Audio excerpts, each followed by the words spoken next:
Hey everyone, welcome back to the channel. It's Tiffany at the Wandering Mirandas. Please don't forget to like and subscribe to our channel for more great travel videos. Today we're going to talk about the Boston Children's Museum. I absolutely love this museum. There is so much fun stuff to do. It's a great spot if you're visiting Boston for the day or has a day trip in itself. I also love to combine this with some other trips to local spaces in the area. Boston Children's Museum consists of 3 floors, and you can climb between all 3 floors on this cool play structure. One of our favorite exhibits is the Peeps World exhibit. In here, there's all kinds of cool play areas for water play and lots of fun toys to use in the water. There's also sections where you can explore different science concepts. For example, they have a section where you can move pieces of the wall to stimulate how a dam works. They also have different toys so that you can play around. It's a lot of fun and quite popular. Usually this room would be packed, but we were visiting post-COVID, which I highly recommend. There was a lot less people and we basically had the room to ourselves. So if you're thinking, should you go after COVID? My answer is go, and go fast. There are some other cool sections to the Peeps World exhibit. They have this awesome area where you can explore with shadows and you can see how moving the flashlight changes the size of the shadow, so a little bit of science mixed in there. They also have a fun area where you can build with all these different blocks and noodles. There's usually tons of them here. There's a little less because of COVID modifications. The next room we went to is getting ready for kindergarten. They have a little reading section. They have easels that have magnets on them. It kind of models a classroom.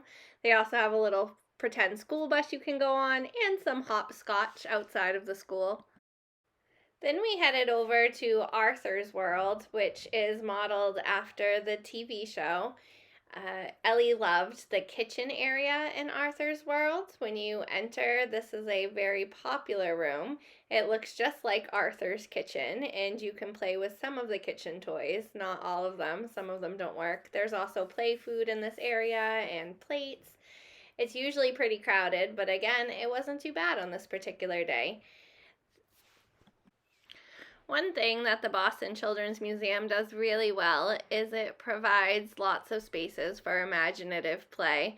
Eliana loves playing in this space because she can just pretend she's at home in a kitchen doing whatever she wants to do.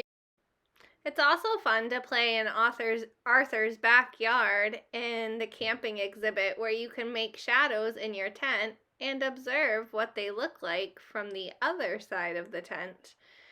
You can also pretend to fly an airplane in the Arthur exhibit, along with go to school and visit the doctor's office.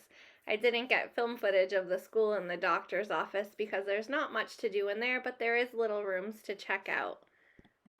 After Arthur, we headed over to the fort exhibit. The fort exhibit was a lot of fun to put all the different shapes together to create a fort.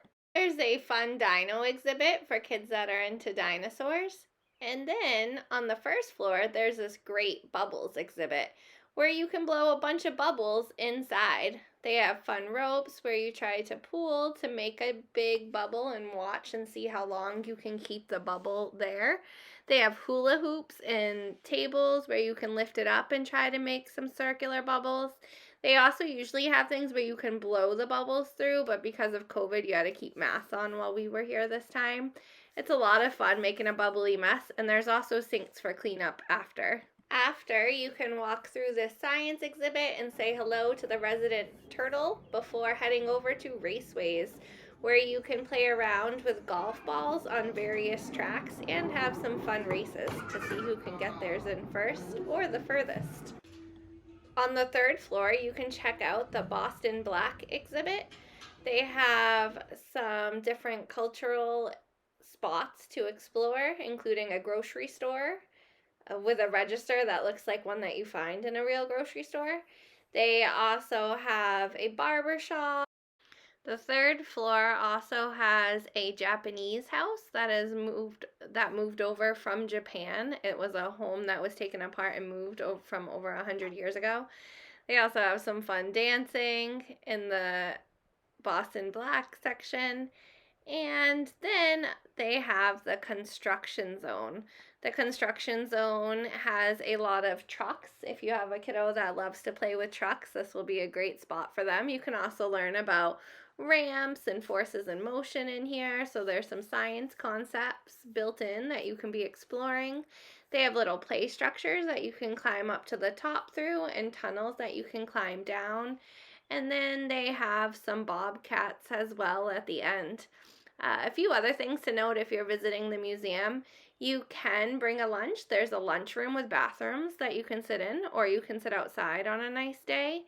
And there's a gift shop and a few stores in the area to get food. They do have a small cafe as well if you're looking for some food options.